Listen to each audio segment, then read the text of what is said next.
From this farmhouse, one morning at the beginning of the last century, a young man called James Wilson set forth for the United States. On board ship, he met a girl called Annie Adams from a nearby village. They married and had 10 children, and the 10th they called Joseph. And Joseph Wilson's son Woodrow became President of the United States. The Wilson family still farm this land, and Woodrow Wilson is only one among a dozen presidents of the United States whose people come from hereabouts, because this is Northern Ireland, home of the American dream.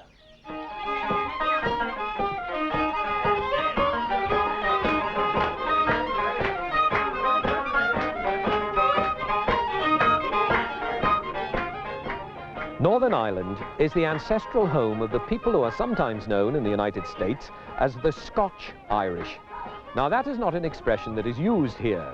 Here, when they say Scotch, they mean whiskey. When they say Irish, they often mean whiskey too. The Scotch Irish are the Ulster Scots.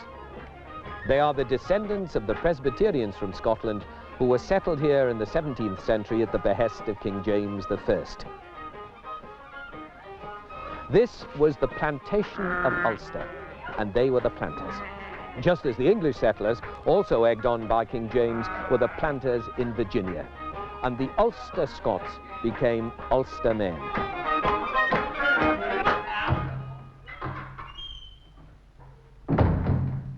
But in the 18th century, 250,000 of them were to leave Ulster.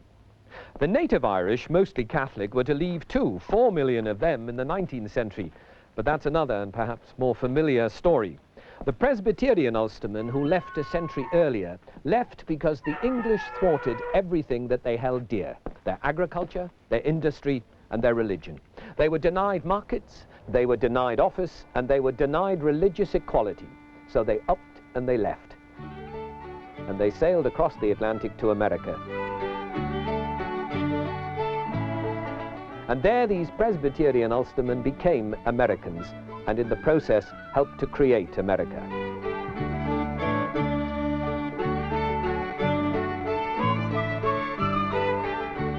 They were the instrument and the inspiration of its independence, its expansion, its education, and its dreams.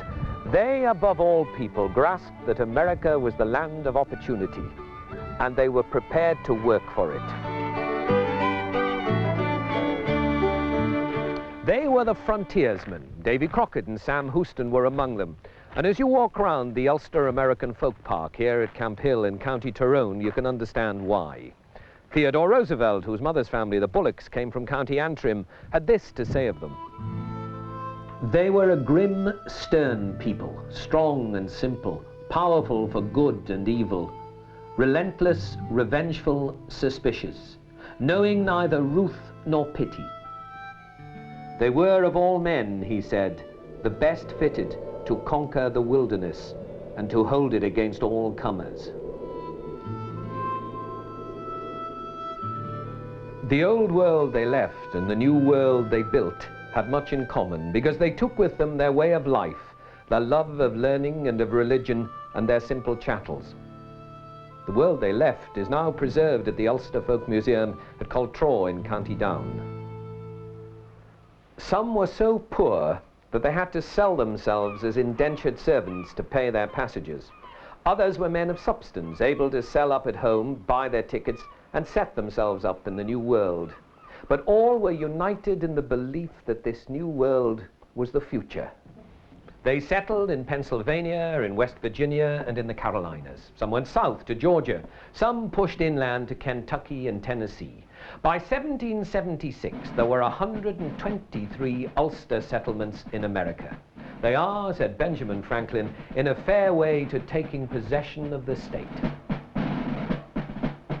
And when it came to the crunch, the Ulstermen were not torn like the English settlers between love of the old country and the colonial cause. They were the servants and the soldiers of the American Revolution. They led the fight for independence, and some would say were responsible for the war itself.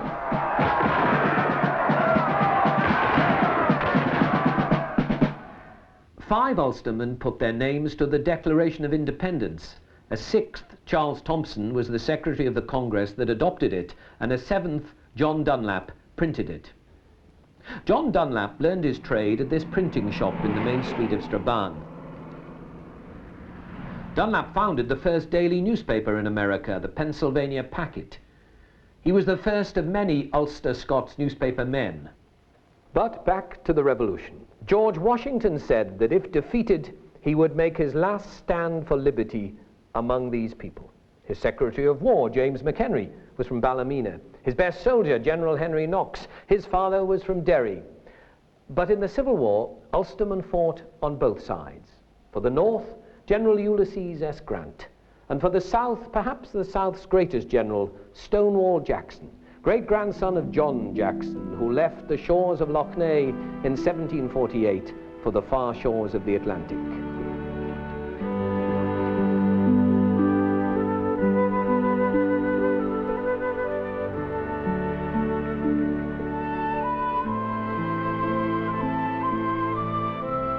Only one man beat Stonewall Jackson, General James Shields, who was born in Altmore in County Tyrone.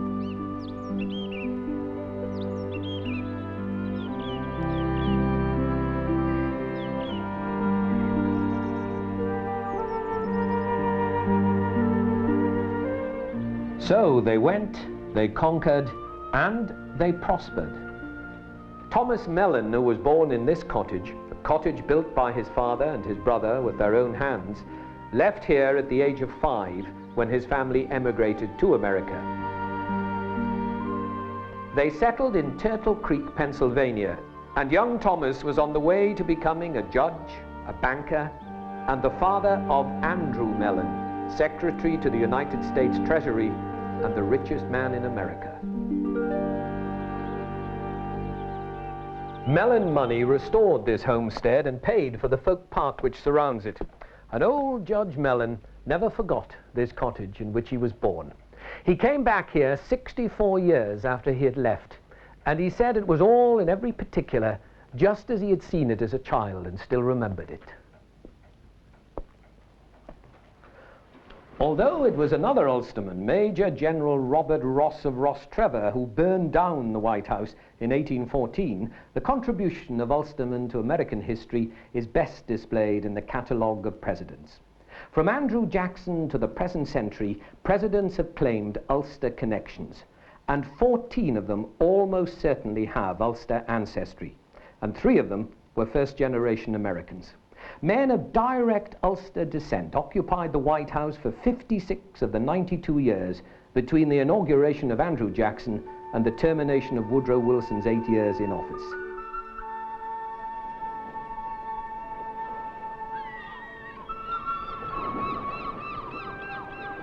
Andrew Jackson's parents lived in Bonnie before they emigrated to America.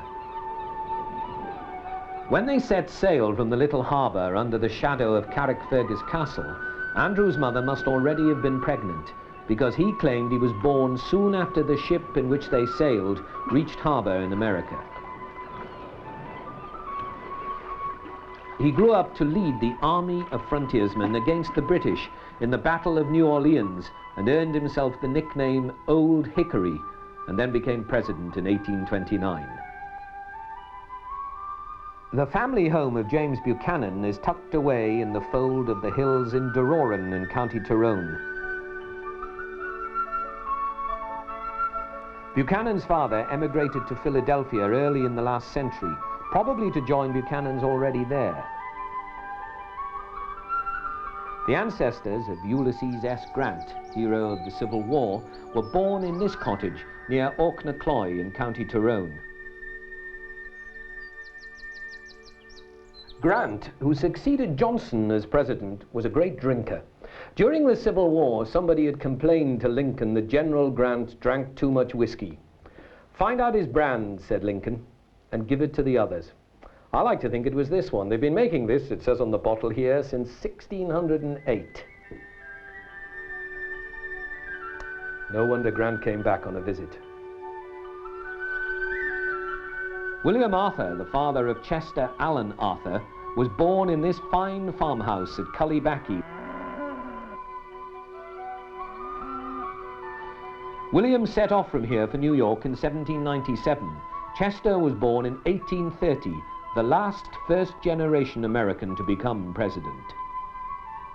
William McKinley was the great-great-grandson of James McKinley, who left this farm in Connacher, County Antrim, to sail to America in 1743.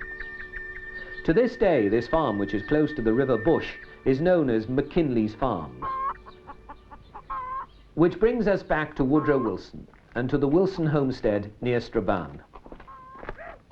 Woodrow Wilson's grandfather, James, who lived here, served his apprenticeship at the very same printing shop in Strabane as John Dunlap, who printed the Declaration of Independence.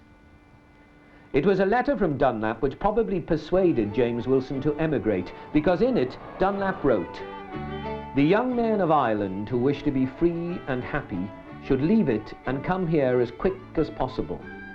There is no place in the world where a man meets so rich a reward for conduct and industry as in America."